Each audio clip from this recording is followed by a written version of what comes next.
Have you ever wondered what it's like to look into the minds of murderers? Greetings, welcome to the Sweet Mercy web auction.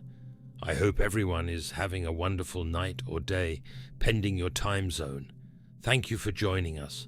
Please do not be alarmed by our costumes. It's important to conceal our identities in order to continue helping good people like yourselves. Here, at Sweet Mercy, we know you've been through hell, and I won't waste your time by beating around the bush. Our product is killers. Our goal is to provide a semblance of closure to families who have suffered the ultimate tragedy. When a murderer is released on a technicality or police drop the ball, that's where we come in. Once our investigators confirm the accused is guilty, our extraction team transports them to one of our secure facilities. We eliminate the risk of unanswered questions by ensuring full, legitimate confessions are made beforehand, but don't take my word for it. The complete series of interrogations is available for download at no cost to our special guests. They make fantastic therapy aids. Now let me give you a quick rundown on site navigation. Obviously, our main video feed is in the center.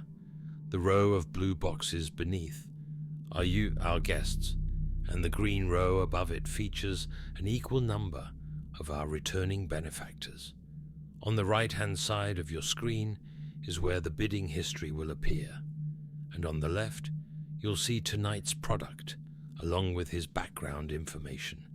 He can see and hear us too, haha.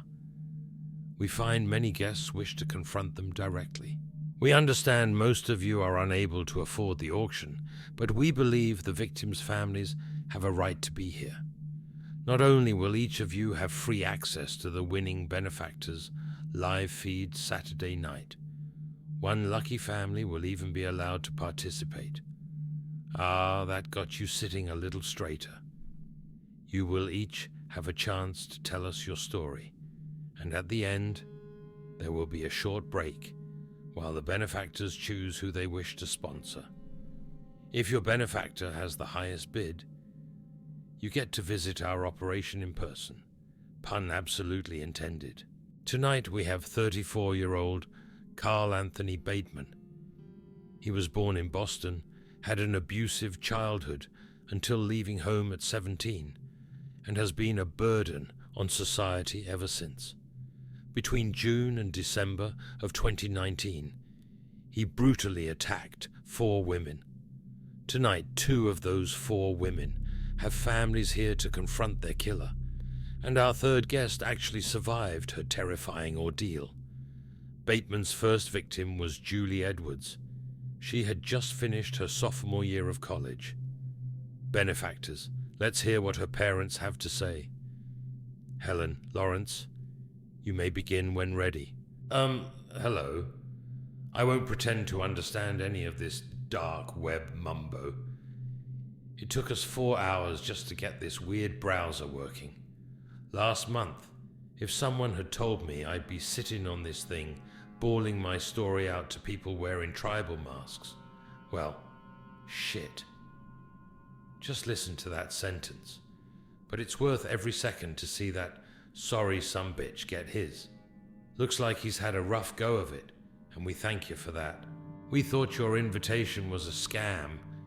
It sounds like the plot of some twisted movie, but I wouldn't know how to tell one way or another. It certainly looks real, and right now maybe that's enough. So long as you aren't asking for money. I don't think Helen is up to saying very much, but I can speak for the both of us when it comes to seeing that bastard pay. I'm glad he's watching. Do you have anything to say, Bateman? No? I didn't think so. Hell, I wanted you taken alive so I could say something to you in court, but this is even better. Late at night, when we wish we had died with our baby, your suffering is what will lull us to sleep, and I'd love to be the one making you pay. We're from Tennessee. Julie was in Boston for college. We wanted her to come home for the summer, but she wanted to work and rent an apartment with one of her friends. Her roommate Erin was with her for part of that last night. June 14th, 2019 was a Friday. They had gone to some bar with a few other girls. Apparently, they went there pretty often. Their Instagram things were full of the place.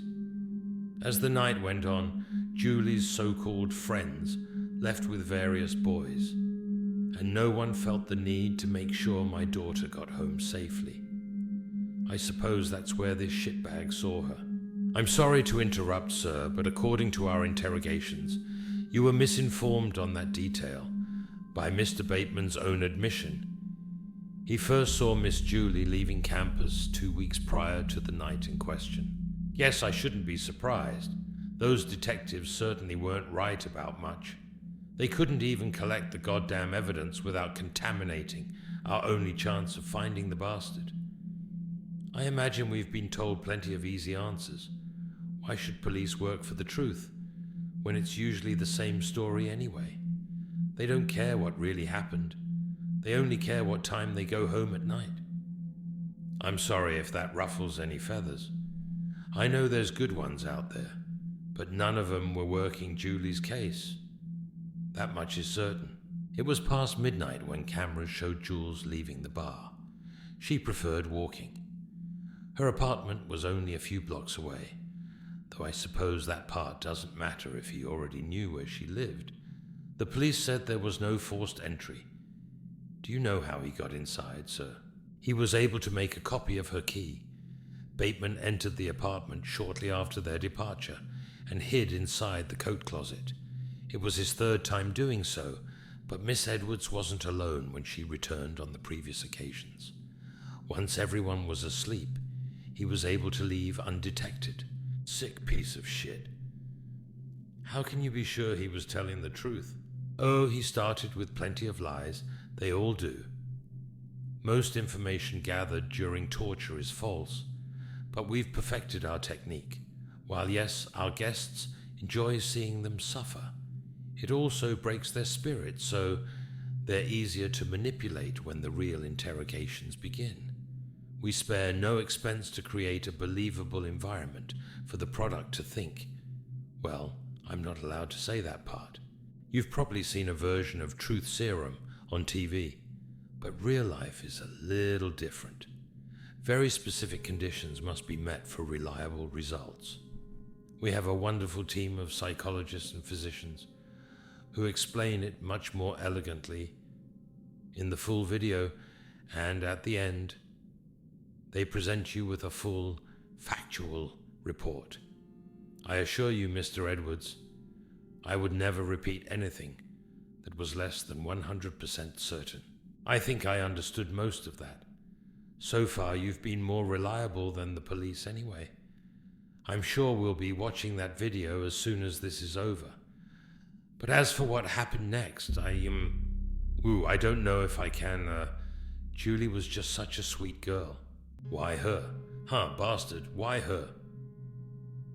The autopsy report paints a detailed picture, but I'm starting to realize I didn't know as much as I thought. I'm not sure if I can handle more, but I owe it to my baby to listen.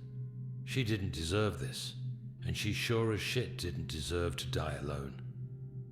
I want everyone to know what this pile of human waste did to get his rocks off. If it were up to me, I would make him feel exactly what his victims felt, step by step, stopping just before it killed him, so I could do it over and over. Yeah, I like the sound of that. It wasn't enough you blindsided her and tied her up. No, you had to go the extra mile. She wasn't going to wear that costume voluntarily. Certainly not for you. We were eventually told she was dressed like a character from a kid's show called Sailor Moon. For some reason, I felt compelled to look it up, and it left me even more confused. Apparently, it's common to sexualize cartoon characters. What the hell is wrong with people? I saw something titled SpongeBob Squirt Pants. I don't care what consenting adults do to get their jollies, but you can't tell me kids don't see that stuff. He strangled her when it was over. The bonds on her wrists and ankles tore her skin as she struggled to... When he was I'm sorry, I can't. Can you, since you know more than us anyway, can you please just tell us what really happened that night? Yes, sir, I can. Minutes after she returned home, a call from Erin was placed on speaker, while Julie stood only feet from the coat closet where Bateman was hiding.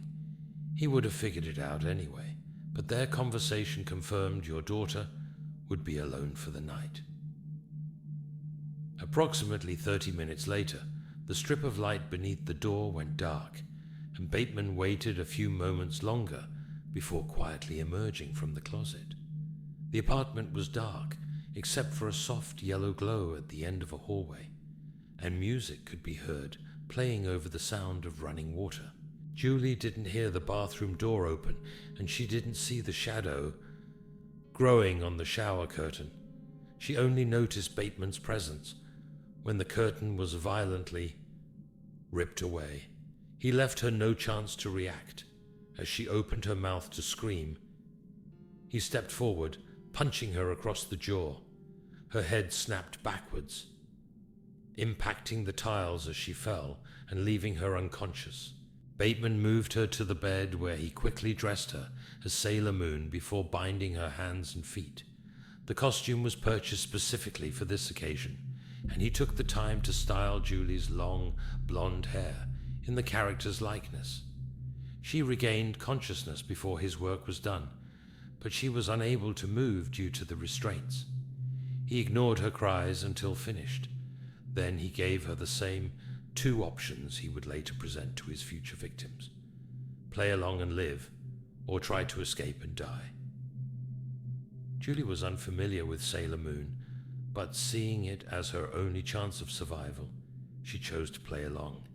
In the first scene, Bateman chose the role of Prince Demando for himself. Wait, I don't know if we can hear that part right now. We can't. After that, the autopsy listed her cause of death as asphyxiation. Is that accurate? Did he force her to live through all of those horrible things only to choke her in the end? Yes, I'm afraid so. Miss Edwards was subjected to various role-playing scenarios for several hours before being strangled during the final act. I want to make that monster bleed. Every single night I dream of doing hideous, unspeakable things to him, and I'm disgusted by what he's turned me into. You people have already given us more than we dared hope for. I don't know what these other folks have been through, but even if we don't get to be there in person, what you've done for us is more than enough. From the bottom of our broken and battered hearts, thank you. Thank you, Mr. and Mrs. Edwards. We know it isn't easy to hear these things, especially from strangers, but you're among people who understand this pain all too well. Each and every member of our team has been affected in a similar way. We take this work very seriously, and our main goal is to provide some semblance of comfort during these difficult times. Whether you find peace in knowing this man will never hurt another soul, or simply in his harsh punishment, makes no difference. We all grieve differently and heal at our own pace. Benefactors. Are you ready to hear from our second guest? After committing his first murder, Bateman was overcome with paranoia. But when no detectives appeared at his door over the following weeks, that paranoia slowly turned into confidence. Then, on October 2nd, 2019, he decided to do it again. This time, his victim was 19-year-old Natalie Laird. Tonight, her father and two brothers are here with us. Mr. Laird, you may begin when ready. Dad? Hey everyone. I'm Jason. This is my brother, Tony. And I don't think Dad is as ready as he thought. Is it all right if I ask a question instead? Thanks. I want to believe this is real, but how do we know that's a live feed on Bateman? Or that you guys even have him? He hasn't reacted to anything that's been said. I want to see him hold up 4 fingers, without any camera glitches. Well, Mr. Bateman, we warned you about this. The young man is speaking to you. Have it your way. Frank, 1 second contact, please. My apologies, Mr. Laird. Carl's microphone is muted, but the person you see entering the room is our head of security, and the device in his hand is a cattle prod. I'm sure Mr. Bateman will be more amenable to your request momentarily. Ah, yes, 4 fingers. Is that satisfactory? Or would you like him to sit up and look at the camera? Please, don't hesitate to ask. We understand your skepticism completely, and we're happy to oblige any reasonable requests to put your mind at ease. No, sir. I think that does it. Thank you. So you're saying if we talk about what happened to Nat, one of those rich people might decide to bid on our behalf. Yeah, I think I can see what you're doing, but everything else aside, our concern is knowing he can't hurt anyone else. Beyond that, he deserves whatever he gets. Natalie was a private person, though. She wouldn't want everyone knowing what that bastard put her through. I know the details are all on the download anyway, but we haven't decided if we're going to watch it, or which parts we'll watch if we do. We would appreciate it if you didn't recount Nat's final moments here as well. I'll live with what I saw for the rest of my life, and despite how they feel right now, I don't want my father or brother to be plagued by the same images. Absolutely, sir. That is entirely at your discretion. Though you must never blame yourselves for the actions of a monster. You're a very bright, well-spoken young man, and I'm sure you have great things ahead. Thank you for your time. With reports of a second murder, warnings of the cosplay killer flooded local news networks, but his identity remained a mystery.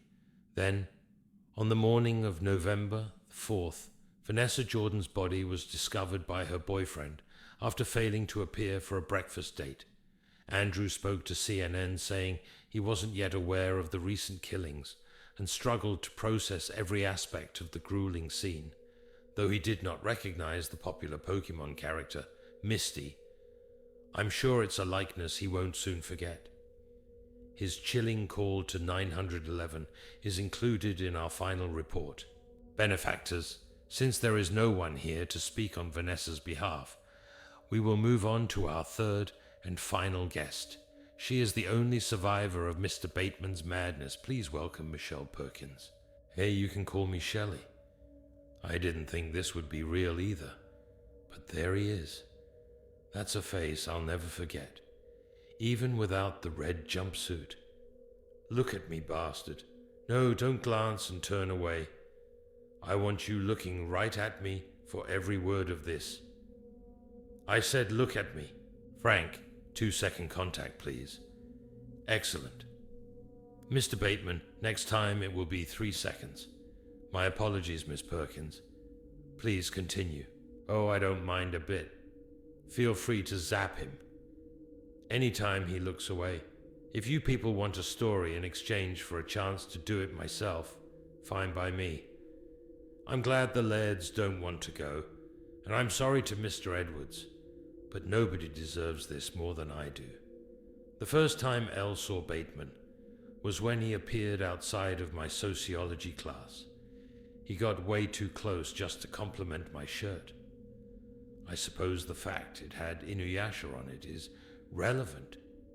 That's another anime, cartoon, like Sailor Moon and Pokemon. He said he noticed it before class, like it was normal to wait around for an hour, just to compliment a stranger's shirt. I tried to say thanks and walk away, but he followed me. I didn't want him to know which dorm was mine, so I walked to a coffee shop. Thankfully, a few friends from drama club were there, but when I tried to point out my stalker, he was gone. 30 minutes later, we left as a group, and there was still no sign of the psycho. That was a Tuesday. By Friday, I forgot he existed entirely. Midterms were over and everyone was ready to go home for Christmas break. They were all on edge because of the cosplay killer. If he had been attacking blondes or looking for a certain type. Everyone would have dyed their hair and lived their lives, but no one knew who he'd choose next. Julie was blonde like Sailor Moon. Natalie's hair was pink, like Sakura's, and Vanessa was a ginger like Misty. Apparently mine is black, like Kagome's. Isn't that right, Carl? Oh, Kagome is one of the main characters from the Inuyasha cartoon. I'll try to keep those parts simple. Even if it kills me to call it a cartoon, this isn't the time for an anime lesson. Anyway, I stayed in that night. Pretending to live alone was nice, and my dorm felt like a safe place. Most people didn't even lock their door, but I always did. I was up late watching YouTube when there was a soft knock at the door. It wasn't uncommon. Plenty of others were staying through the holiday, and college kids aren't known for their love of grocery shopping. I thought one of the stoners was looking for snacks again. The moment I saw that creep's face, I knew I made a terrible mistake. I tried to slam the door, but he pushed back, and it hit me hard enough to blur my vision. The struggle was brief. I only remember flashes, but it ended with him beating my head against the hard floor, and everything going black. There were no dreams, only oblivion. When I did regain consciousness, it was like waking from a deep sleep, until memories of the attack flooded back. My head ached like it was being split in half. As I became more aware, I could hear Bateman moving around, but didn't want him to know I was awake. Still thinking we were in my dorm, I hoped to make a run for the door. I wish I had looked around first. As I tried to rise, I noticed several things at once. We weren't in my dorm. We were in a dingy basement. I was also dressed like a slutty schoolgirl, which is the easiest way to describe Kagome's costume. And around my ankle was a fuzzy handcuff attached to a metal bar anchored into the concrete floor. The chain was loud, and he heard my movement immediately. He was wearing a red jumpsuit with a large beaded necklace like the Inuyasha character. I've had a hard life, but I'm a survivor. When I saw the sick look in his eyes and that disgusting grin, I made a decision to play along no matter what.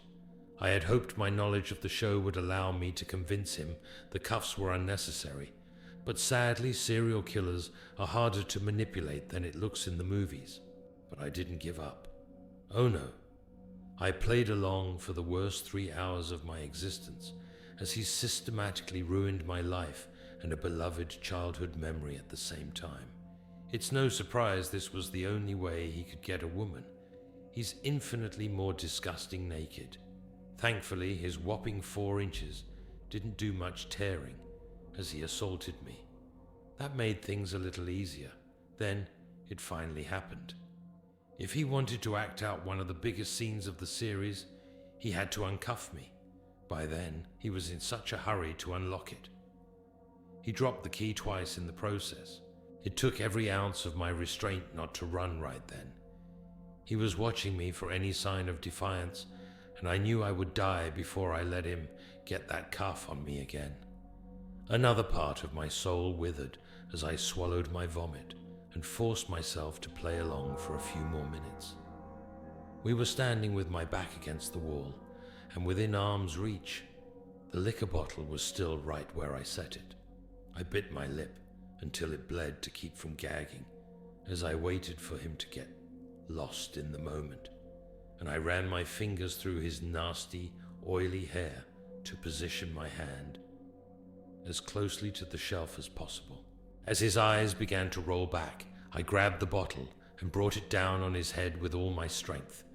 It didn't break, and he didn't fall to the floor like I imagined. He only groaned and staggered a few steps back as he looked at me with the blackest hatred I've ever seen. I knew how quickly he would catch me if I ran. Instead, I charged at him like a bull and hit him over the head once more. The impact reverberated up my arm to my shoulder, but I hardly felt it. My sole focus was on Bateman. He was on the ground and bleeding, but whether he was really unconscious or faking it, I couldn't be sure. That's when I noticed how close he had fallen to the handcuffs. My heart was beating in my throat as I approached, but somehow I got the cuff around his wrist. He began groaning again as it clicked shut, and I ran from the room without looking back. I didn't notice or care that my only articles of clothing were a see-through blouse and a skimpy green skirt with nothing underneath. My only thought was finding an exit. Had I been thinking clearly, I would have bashed that psycho's brains in until only a pile of mush was left. Unfortunately, that didn't occur to me until Bateman was already screaming to be released. By then, I had reached the top of the basement stairs, which led to a dark kitchen. I couldn't see anything. Using the wall as a guide, I began making my way through the strange house until my hand found an open doorway. At the end of the hall, 2 windows let in just enough light to identify the front door. My hands were still shaking as I pulled it open and threw myself over the threshold. Once outside, my hopes were crushed yet again by the sound of footsteps racing up the basement stairs. I shut the door softly as I heard his first infuriated scream. There was just enough starlight to see I was on an abandoned house's creaky porch. I had no clue where I was, and the few other houses also appeared empty. The only car on the street had to be the one Bateman drove, but it was locked. I kept moving further away. I wanted to melt into the darkness and become one with the night. There was less than 50 yards between me and the murder house when a spotlight shined a few feet to my left. I dropped to my stomach and managed to roll behind a tree just as the beam passed by, but he wasn't giving up. Bateman's voice was dripping with malice as he alternated between threatening me with vile, disgusting things or promising to take me home. Any tenuous grip that man had on reality was long gone. He waved the light around in random, jerky motions, leaving me no time to move or check his position without the risk of being seen. I focused on looking for the best direction to run, and that's when I noticed space for a culvert had been dug alongside the road. It was nothing but an overgrown ditch now, but I laid flat and crawled through the tall grass. It was my only chance. When the light passed back the other way, I didn't hesitate. I didn't know what lay at the end of that long, abandoned road, but there was no turning back. In the ditch, I felt like everything had to be okay. I'd come too far to die. Daydreams of returning to that house with police kept me going as my body burned from the itch of 1,000 bug bites in places that already hurt too much to think about. It felt like hours later when I realized the light was gone, but I was still too afraid to leave the ditch. Even at the end, when there was nowhere else to crawl, I stayed in place to examine my surroundings. In front of me was a real road with painted lines, and a single light shone in the distance to my left. That's where I headed. Once out of view from that street, I felt safe enough to stand. 2 cars passed by before I made it to those distant lights. I should have flagged them down for help, but I hid from both, convinced it was Bateman. When I finally did make it to the light source, I cried tears of joy to see it was a normal house, and several more were further down the street. Unfortunately, I looked more frightening than the actual psycho. The first house wouldn't even open the door. The next 2 slammed them in my face, and finally, the 4th was kind enough to listen to me through a closed window. She was a little old lady. I can't blame her for being suspicious, but eventually, we were able to come to an agreement. She called 911, while I made myself as small as possible in a dark corner of her porch. Once help was on the way, she felt safe enough to let me inside. It took almost 40 minutes for help to arrive, but when it did, I made sure the police understood exactly which house I escaped from. In my terror, I had imagined Bateman was still out there looking for me, but he was gone. I met with a sketch artist and finally, a week later, they found Bateman. He had no criminal record, but there was no doubt about his guilt. The bastard admitted to it immediately before requesting a lawyer, and you guys know the rest. Yes, Mr. Bateman would have spent the remainder of his life in a comfortable institution had he not escaped. Clearly, the state of Massachusetts could not be trusted with his care, and fortunately, they now believe he's dead. Miss Perkins, thank you for sharing your story with us. I know you're all ready for the main event, so without further delay, please enjoy this short video while the benefactors make their final decisions. All right, now that we have a break with our audience, let's see how they feel about tonight's guests. It's astounding how much more people will say when they think they're speaking to a small, intimate group. But that Laird boy might be a little too smart for us, eh? I like him, but it's a good thing you all are the ones actually deciding which guest will get their private meeting. Please turn your attention to the poll and cast your vote now. Who will have the taste of sweet revenge on Saturday?